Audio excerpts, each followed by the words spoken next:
Chapitre 492. À Béthanie, il est fait mémoire de Jean d'Andorre.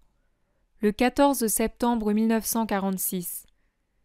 Bien que toujours plus morne, la maison de Béthanie reste accueillante.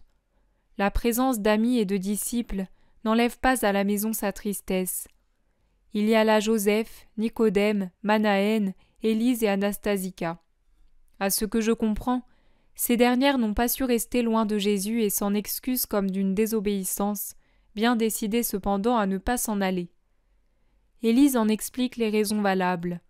L'impossibilité pour les sœurs de Lazare de suivre le Maître pour lui procurer, ainsi qu'aux apôtres, ces soins féminins nécessaires à un groupe d'hommes seuls et de plus persécutés. Nous seuls le pouvons. Marthe et Marie ne peuvent quitter leurs frères. Jeanne n'est pas là. Analia est trop jeune pour vous accompagner. Quant à Niquet, il est bon qu'elle reste là où elle se trouve pour vous y accueillir. Mes cheveux blancs permettent d'éviter les commérages. Je te précéderai là où tu iras, je resterai là où tu me le diras. Tu auras toujours une mère auprès de toi, et moi je penserai que j'ai encore un fils. Je ferai ce que tu veux, mais laisse-moi te servir. Jésus se rend compte que tous trouvent que c'est une bonne idée, et il y consent. Peut-être aussi dans la grande amertume qu'il a certainement dans le cœur, désire-t-il avoir auprès de lui un cœur maternel où trouver un reflet de la douceur de sa mère. La joie d'Élise est manifeste. Jésus lui dit « Je serai souvent à Nobé. Tu iras dans la maison du vieux Jean. Il me l'a offerte pour mes séjours. Je t'y trouverai à chacun de nos retours. » « Tu comptes repartir malgré les pluies ?» demande Joseph d'Arimathie. « Oui, je veux encore me rendre en Pérée en m'arrêtant chez Salomon, puis à Jéricho et en Samarie. Ah, je voudrais aller à tant d'endroits encore. » « Maître, ne t'éloigne pas trop des routes gardées et des villes où il y a un centurion. Eux ne sont pas sûrs, et les autres non plus. De crainte, de surveillance sur toi, et réciproquement. Mais crois bien que les Romains sont moins dangereux pour toi. »« Ils nous ont abandonnés !» dit avec brusquerie Judas. « Tu crois cela ? Non. Parmi les païens qui écoutent le Maître, peux-tu distinguer les envoyés de Claudia de ceux de Ponce ? Parmi les affranchis de la première et de ses amis, rares sont ceux qui pourraient parler au bel Nidrage s'ils étaient juifs.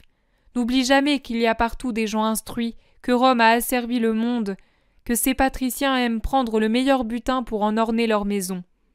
Si les gymnasiarques et ceux qui dirigent les cirques choisissent tout ce qui peut leur procurer argent et gloire, les patriciens préfèrent ceux dont la culture ou la beauté sont un ornement et un agrément pour leur maison et pour eux-mêmes. Maître, ces commentaires me rappellent un souvenir. M'est-il permis de te poser une question ? Parle. Cette femme, cette Grecque qui était avec nous l'an dernier, et qui fournissait un chef d'accusation contre toi, où est-elle ? Plusieurs ont cherché à le savoir, mais pas dans une bonne intention. Mais moi je n'ai pas de mauvais dessein. Seulement, qu'elle soit retournée à l'erreur ne me paraît pas possible. Elle avait une grande intelligence et une justice sincère, mais on ne la voit plus. Quelque part sur la terre, elle, la païenne, a su exercer envers un juif persécuté une charité que les juifs ne possédaient pas. Tu veux parler de Jean d'Andorre ? Est-il avec elle ? Il est mort. Mort ? Oui, et on pouvait le laisser mourir près de moi. Il n'y avait pas beaucoup à attendre. Ceux, et ils sont nombreux, qui ont œuvré à provoquer son éloignement, ont commis un homicide comme s'ils avaient levé sur lui une main armée d'un couteau. Ils lui ont percé le cœur. Et même le sachant mort de cela, il ne pense pas être homicide. Il n'en éprouve aucun remords. On peut tuer son frère de bien des manières, avec une arme ou par la parole, ou par quelque mauvaise action.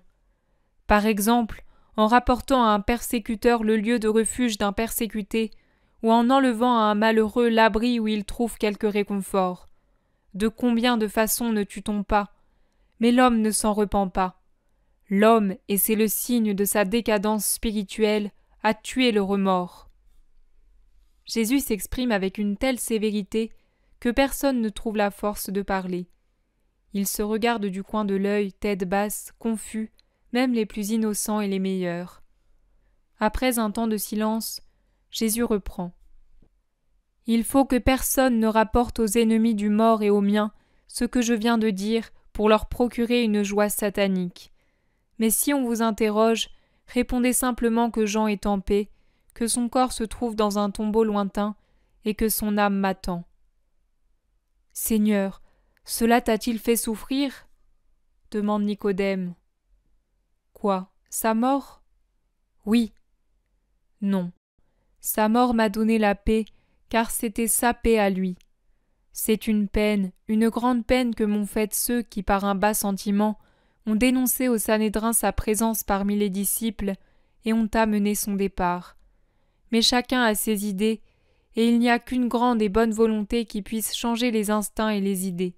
Cependant, je vous dis, qui a dénoncé, dénoncera encore.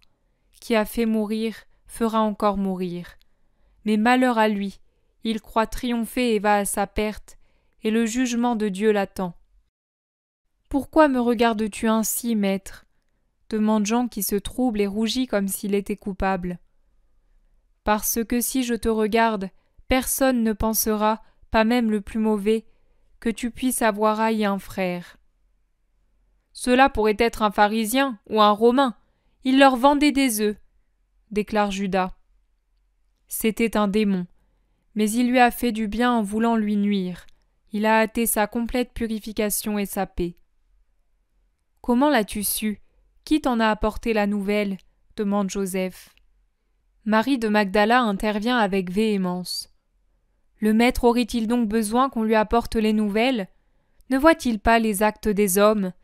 N'est-il pas allé appeler Jeanne pour qu'elle vienne à lui et qu'il la guérisse ? Qu'est-ce qui est impossible à Dieu ?